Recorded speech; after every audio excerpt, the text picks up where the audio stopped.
merasa kuat atau merasa kecewa dengan kejadian yang masih begini? Ya kadang-kadang sih capek, dan ya saya tidak habis mengerti karena saya pikir negara kita, pemerintahan kita sudah sangat baik. Dengan penertiban illegal fishing kan tidak ada pidana charge atau apa, walaupun tidak dibilang itu amnesti, tapi kita membuat sebuah kebijakan yang katakan ya udah pesta sudah usai, selesai cuci piring, kamu jangan coba-coba lagi, itu intinya kan. Dan saya pikir itu sudah sangat baik. Kita mau merubah baik ke depan, bukan mau mencari siapa salah, karena kalau kita harus menghukum siapa yang salah kan dari pencurinya, dari yang membantunya, dari aparat, dari apa, oknum-oknum pasti akan ada yang kena. Kenapa saya tanya? Karena kemudian ada tulisan atau ada berita sudah 2 kali Menteri Susi berniat mundur dari kabinet. Cerita ini? Ya dulu memang saya pikir 2 tahun saja. Saya pernah dengar ketika kita interview di sini juga. Nah, terus? Karena saya tidak tahu apakah mampu atau bisa melakukan pekerjaan saya, kan ada sedikit tapi karena kepercayaan Pak Presiden yang begitu besar, saya juga ingin membuktikan bahwa saya bisa kerja, saya seorang profesional dan saya yakin saya bisa. Coba lihat ini Bu Susi. If walk away is a part of honor, I will do with all honor, but not because of I sell my freedom of mind and my pride. I can't live without. Ya, kalau saya memang seperti itu, Pak Don. Jadi kalau saya istilahnya apapun harus terhormat. Ya. Kalau saya harus meninggalkan sesuatu, ya meninggalkan secara terhormat. Bukan karena saya dibeli orang, atau saya bahkan ada pernah nawarkan 5 triliun ya? Ya itu hal yang sangat murah sebetulnya kalau dinilai dari nilai bukan nilai kalau untuk mereka yang mau beli saya, yang mereka dapat itu satu kapal misalnya 200 GT, itu pendapatannya dalam setahun paling sedikit tuh 1.500 ton. Wow. Kalau harga ikannya $1 itu sudah berapa puluh miliar. Wow. Nah kan kalau dikalikan ratusan kapal satu perusahaan, uang sekecil sekali. 5 triliun itu mungkin penghasilan perusahaan pencuri dalam 2 bulan saja. Uang kecil itu Pak Don. Untuk mereka ya. Iya. Nah, untuk saya juga uang kecil dibanding dengan harga diri saya. Karena ya mau ngabisin uang 5 triliun juga tidak bisa. Ibu Susi, kita break dulu. Ya. Pemirsa, kami akan segera terakhir. Dalam minggu terakhir ketika kita wawancara ini, bahkan dalam beberapa hari terakhir, mari kita lihat gambar ibu sedang tertidur dan sedang lelap.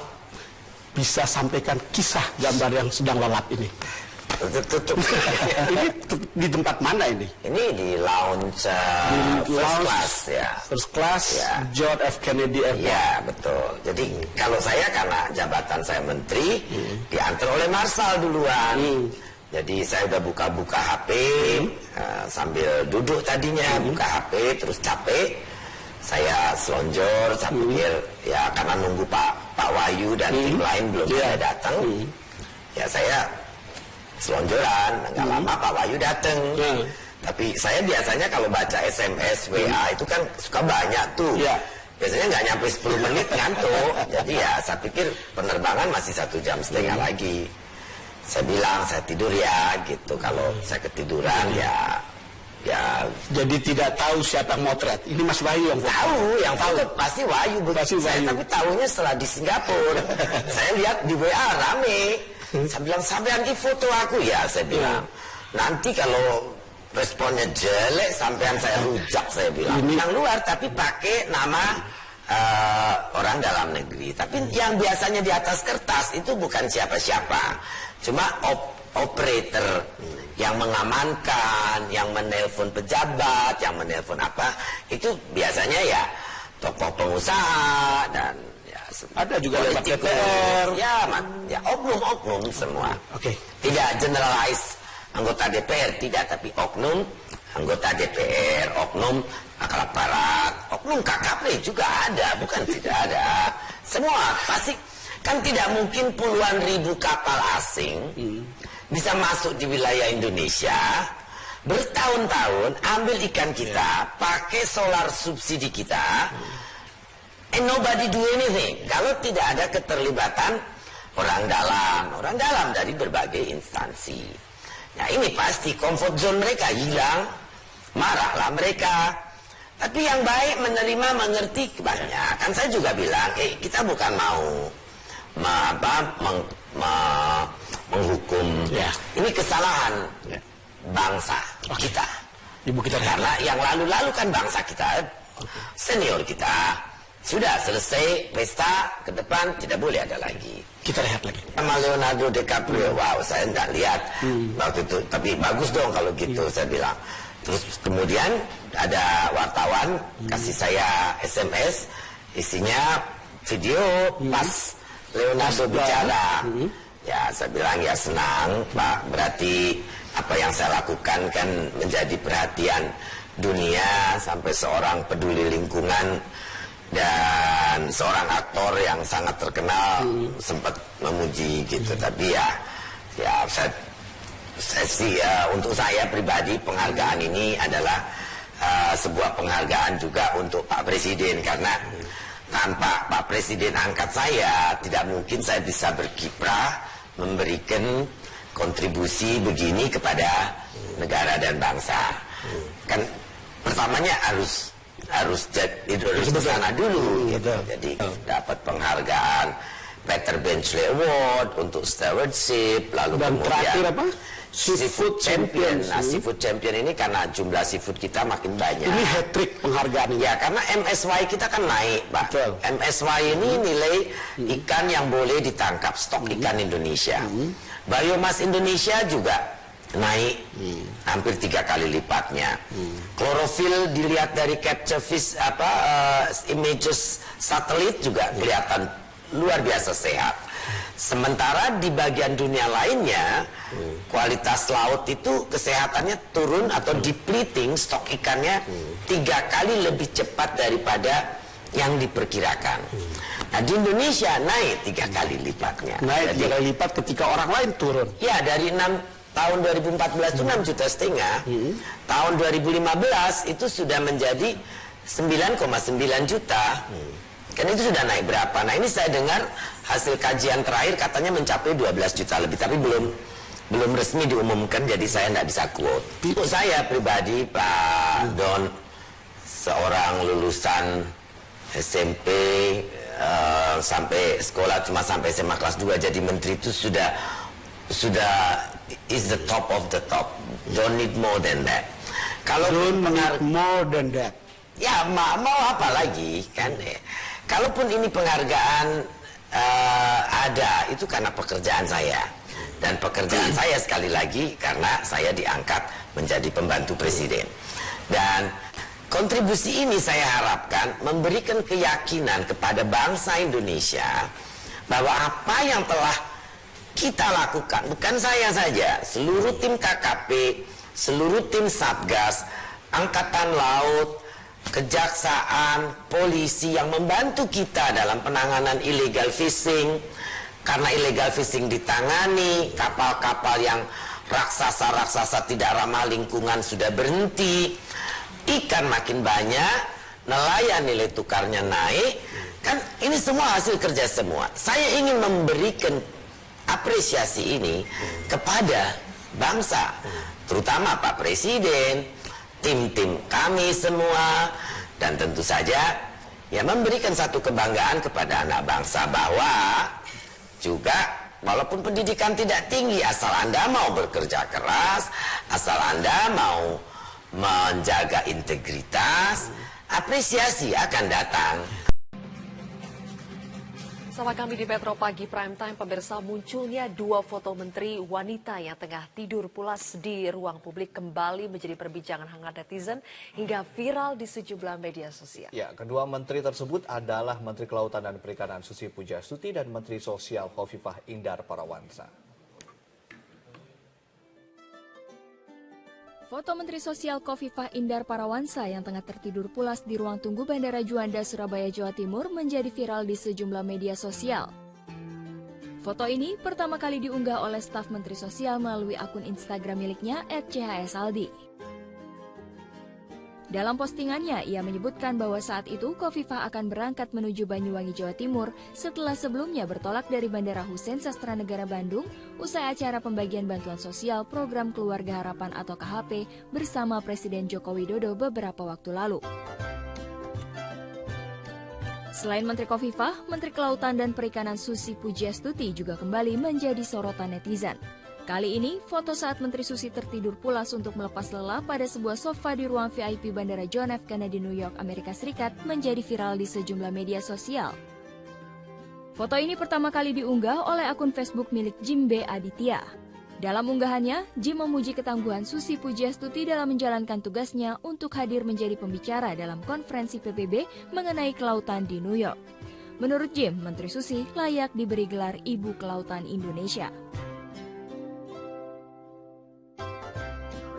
Bukan hanya netizen, aktor Hollywood kenamaan Leonardo DiCaprio pun memuji aksi Menteri Kelautan dan Perikanan Susi Pujiastuti.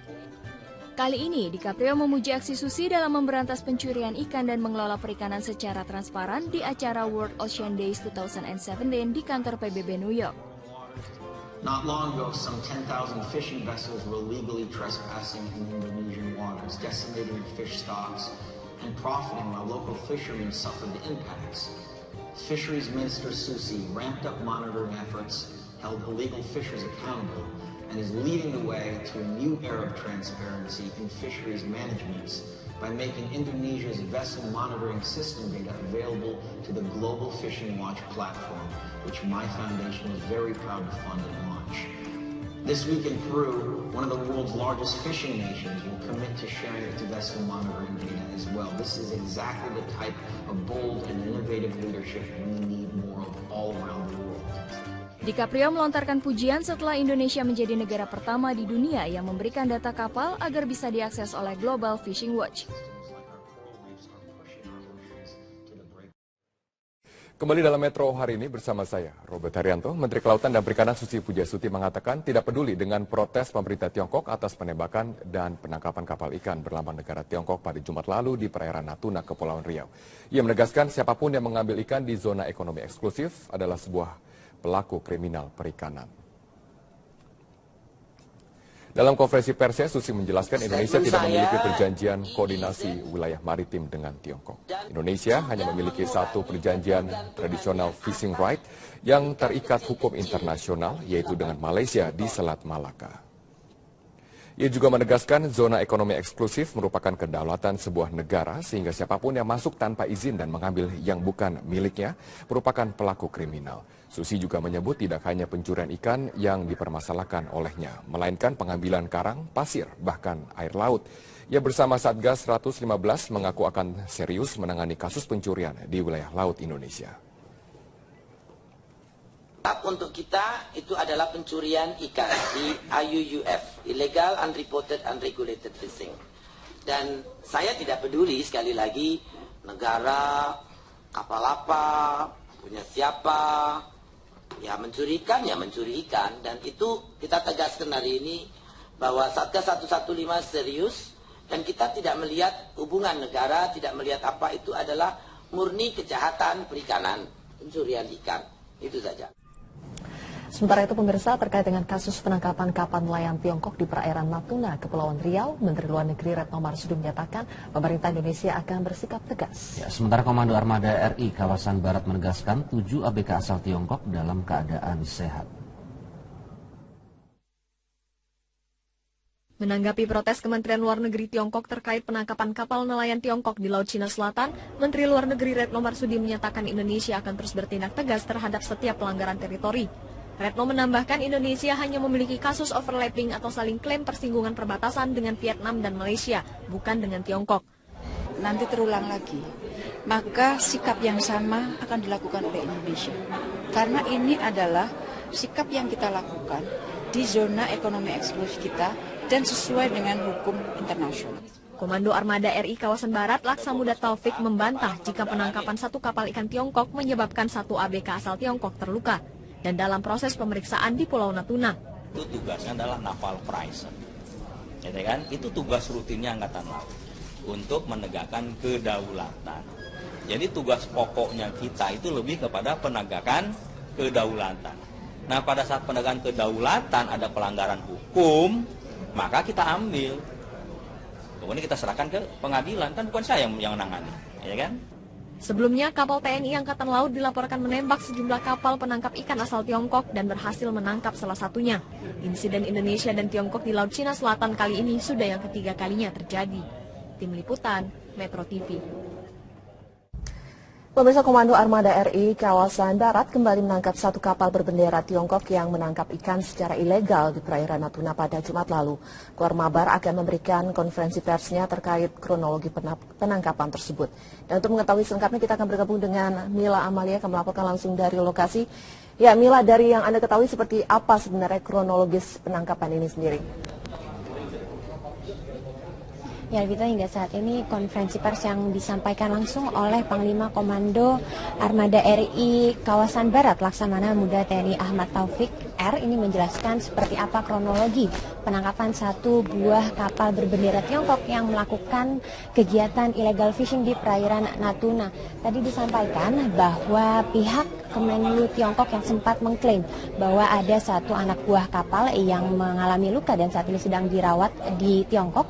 Ini dibantah langsung oleh Panglima Komando Armada RI Kawasan Barat Laksamana Muda TNI Ahmad Taufik R dan menyatakan bahwa pada saat penangkapan yang dilakukan pada Jumat pagi hanya 12 ini tidak ada korban akibat serangan udara atau tembakan peringatan yang dilakukan oleh TNI yang dilakukan dua tembakan, yaitu ke arah udara dan juga ke arah laut. Selain itu juga hingga saat ini 7 orang ABK masih ditahan oleh pihak Indonesia untuk dilakukan penyelidikan lebih lanjut.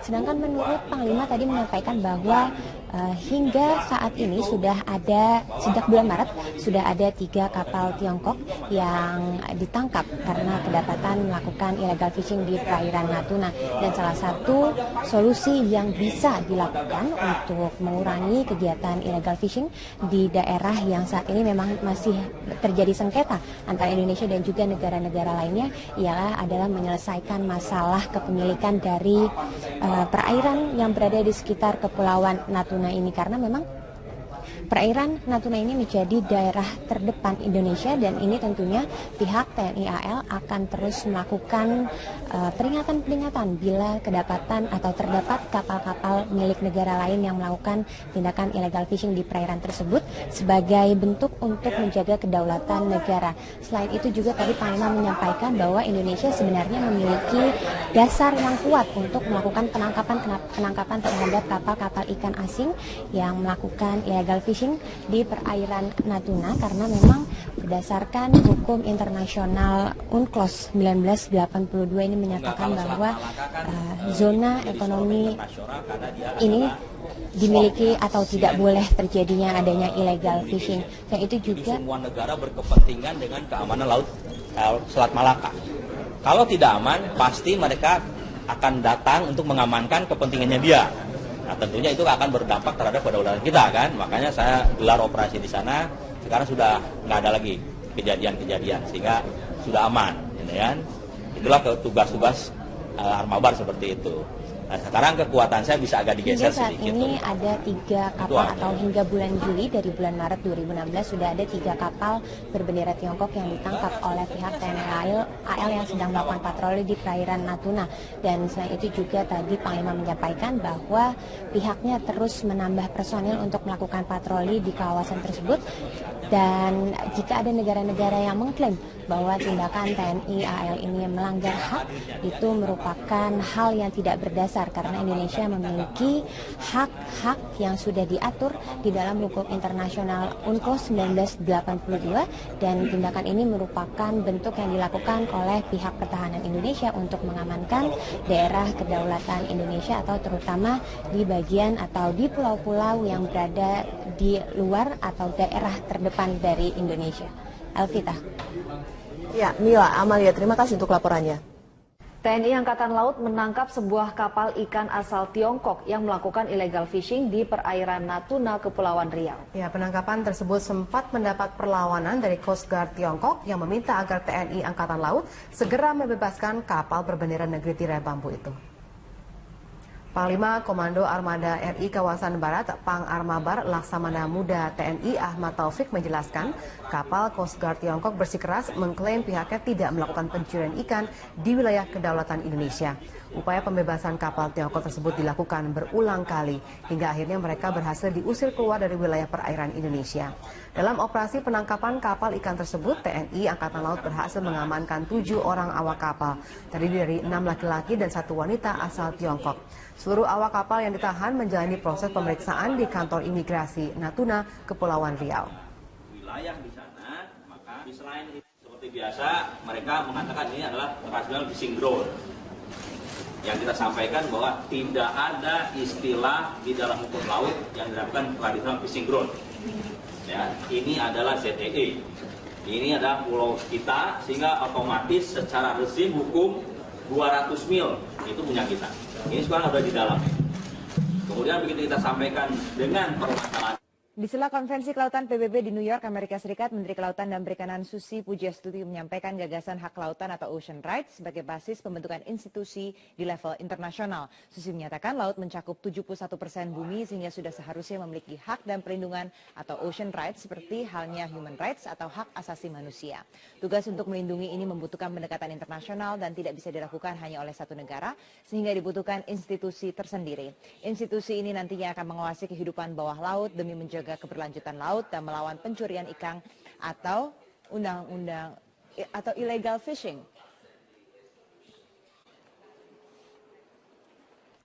We need to acknowledge that the oceans and the life it's below it have the right to live sustainably. We need to have a designated body in the global level that protects the ocean right and to ensure that such protection will not be bothered by political change or agenda. Menteri Kelautan dan Perikanan Susi Pujiastuti meraih penghargaan kemaritiman tertinggi Peter Benchley Ocean Award di Washington DC, Amerika Serikat. Ya, Susi menerima penghargaan kemaritiman ini atas visi dan kebijakan pembangunan ekonomi dan konservasi laut di Indonesia. Selengkapnya dalam liputan VOA berikut ini. Gemuruh tepuk tangan mengiringi penganugerahan Peter Benchley Ocean Award kepada Menteri Kelautan dan Perikanan RI Susi Pujiastuti di Auditorium Museum Smithsonian, Washington DC. I will dedicate this award for the continuing, protecting, and make sure that the ocean is there with all the fish for our next generation, for our grandchildren, for our great-grandchildren, and for the world. Penghargaan Peter Benchley Ocean Award tidak hanya mengakui prestasi pembuat kebijakan publik, tapi juga aktivis, peneliti, serta seniman yang melakukan usaha konservasi laut. Menteri Susi memperoleh penghargaan kemaritiman tertinggi di dunia Peter Benchley Ocean Award dalam kategori kepemimpinan atas usahanya untuk menjaga ekosistem Indonesia yang unik, serta memberikan keuntungan ekonomi bagi komunitas nelayan. Ditemui pada simposium sebelum malam penganugerahan, Menteri Susi menganggap penghargaan ini sebagai bentuk afirmasi kebijakan yang selama ini telah dijalankannya. Meyakinkan saya bahwa apa yang kita lakukan sudah benar. Apalagi secara parameter ekonomi seperti saya jelaskan kan juga luar biasa. Dalam paparannya, Menteri Susi menyampaikan cadangan ikan yang meningkat pesat dari 6,5 juta ton pada tahun 2014 menjadi 9,9 juta ton. Menurutnya ini tak lepas dari dukungan Presiden khususnya terkait penanganan pencurian ikan. Kadang mungkin harus ada compromising, tapi itu yang tidak boleh dilakukan. Hanya kadang-kadang tekanan politik mengharuskan seseorang untuk berkompromi. Tetapi saya harapkan ini tidak akan pernah terjadi. Pak Jokowi sangat mengerti bahwa polisi ini sangat baik. Selain itu juga kerjasama internasional. Laut kita juga tergantung dengan laut sekelilingnya. Kalau kita bergerak bersama-sama, kesehatan laut, kekayaan laut, supaya terus ada ikannya dan banyak, bisa terus ditangkap dan dinikmatin oleh orang Indonesia. Dan saya pikir itu yang harus kita lakukan bersama-sama dunia, bukan cuma sendirian. Kementerian Kelautan dan Perikanan akan berpartisipasi sebagai penyelenggara side event saat konferensi kelautan PBB pada